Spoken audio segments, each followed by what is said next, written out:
Baik, Assalamualaikum warahmatullahi wabarakatuh. Kembali dengan saya di lanjutan serial kombinatorik.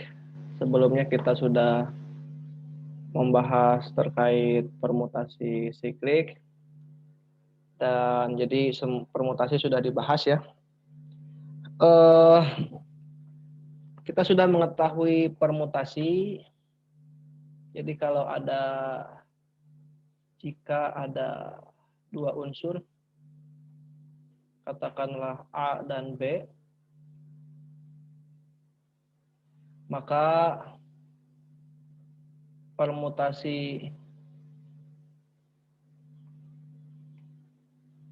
susunan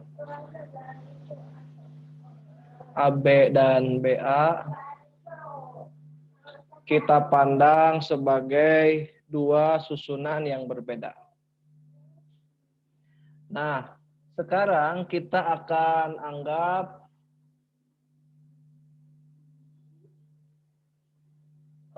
AB dan BA ini susunannya adalah sama, ya. Nah, dalam hal ini kita tidak lagi menggunakan permutasi, tetapi kita gunakan istilahnya adalah kombinasi. Sehingga jika ada A, B, dan C, maka kombinasi dari dua unsurnya adalah AB atau BA, kemudian AC atau CA, kemudian BC atau CB. Ya. Jadi banyaknya adalah 3 buah ya, 3 buah kombinasi. Sehingga kalau dirumuskan dia adalah 3 faktorial dibagi 2 faktorial. Ya, jadi dibagi susunan 2 unsur. Dari kaidah ini kita kemudian memiliki definisi yang selanjutnya ya. Kita punya definisi selanjutnya. Jadi jika diketahui n unsur berbeda, maka kombinasi R unsur yang diambil dari N unsur adalah kita lambangkan sebagai CNR atau NCR atau lambangnya begini ya. Jadi ini adalah lambang-lambang untuk kombinasi yang memiliki rumus sebenarnya mirip rumus permutasi, hanya saja harus dibagi lagi dengan R faktorial. Seperti itu ya. Jadi ini juga dibagi dengan 2 faktorial. Ya, seperti itu. Untuk lebih memudahkan kita dalam memahami kaidah kombinasi ini, kita mungkin langsung saja masuk ke contoh soal ya. Contoh soalnya diketahui ada 15 siswa putra, kemudian akan diambil 5 orang delegasi. Maka berapakah banyaknya kemungkinan? Berapa banyak kemungkinannya?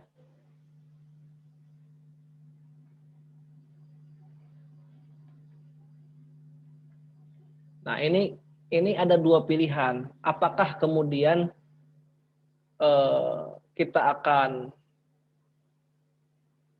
membawa masalah ini menjadi permutasi atau kombinasi. Nah, ini harus kita cerdik-cerdik memilih ya. Harus paham dulu kaidahnya. Kaidah yang membedakan antara permutasi dengan kombinasi adalah apa? Memperhatikan urutan dan tidak memperhatikan urutan. Lihat, yang memperhatikan urutan apa ini ya? Memperhatikan urutan. Jadi, nah masalahnya, apakah ketika kita memilih 5 delegasi ini memperhatikan urutan atau tidak? Mudahnya itu ya, katakanlah kita sudah punya 2 delegasi nih. 2 delegasi itu adalah A dan B. Kalau dia memperhatikan urutan A, B, dan BA, itu dianggap sebagai dua kemungkinan. Sementara kalau dikombinasi, ya A, B, dan BA ya sama saja, satu kemungkinan.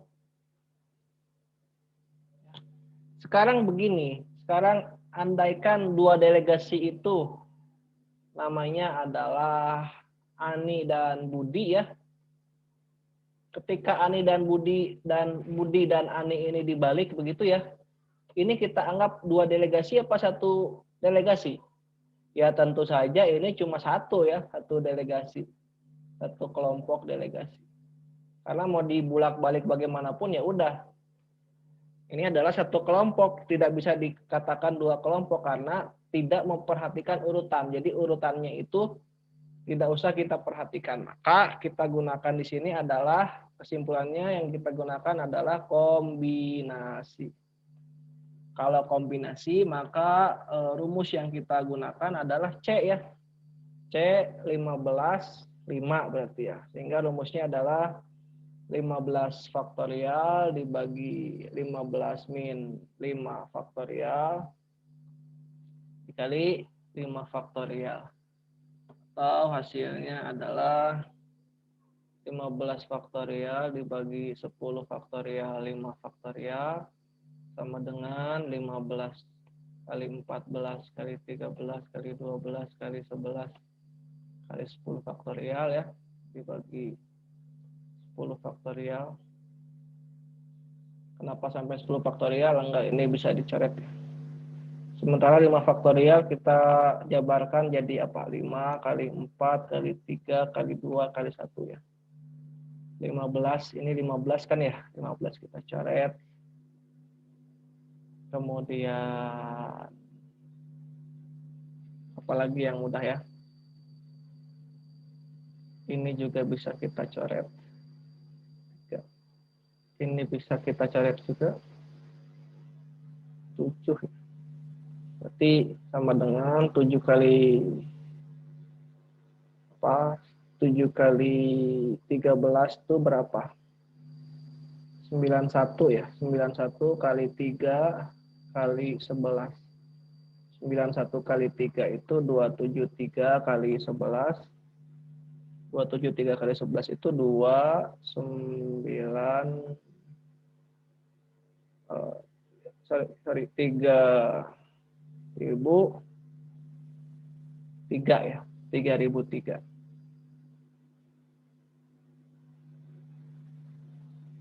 Oke, ini jawabannya. Seperti itu ya. Nah, pada kasus lanjutan, kadang-kadang delegasinya itu harus putra dan putri ya. Maka dalam kemungkinan soal yang lain, katakanlah ada 15 putra dan 10 putri, akan dipilih delegasi 3 putra dan 2 putri. Tentu yang kita gunakan kombinasi ya. Konsepnya tadi sudah dijelaskan karena dia tidak memperhatikan urutan. Nah, kalau begini maka kita dudukan dulu putranya berapa, putrinya berapa. Putranya berarti 15 kombinasi 3 ya.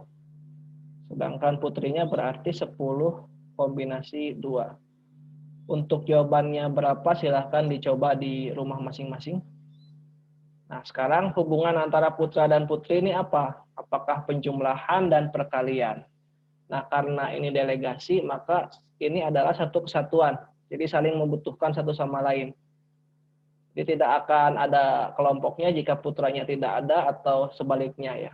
Sehingga kalau dia saling bergantung, yang kita gunakan adalah aturan perkalian. Sehingga hasilnya adalah 15 kombinasi 3 dikalikan 10 kombinasi 2. Untuk jawabannya berapa silahkan dicoba di rumah masing-masing. Itu untuk kombinasi ya, semoga bisa dipahami dan bisa dibedakan kombinasi dan permutasi. Perbedaannya adalah memperhatikan urutan dan tidak memperhatikan urutan. Untuk memudahkannya ambil saja dua unsur ya, kemudian dibulak-balik. Nah, ketika dibulak-balik itu dianggap dua apa satu. Kalau dianggap dua berarti dia memperhatikan urutan, pakainya permutasi. Kalau kemudian dianggap satu saja, maka urutannya diabaikan dan kita menggunakan kombinasi. Demikian untuk kesempatan kali ini. Terima kasih. Assalamualaikum warahmatullahi wabarakatuh.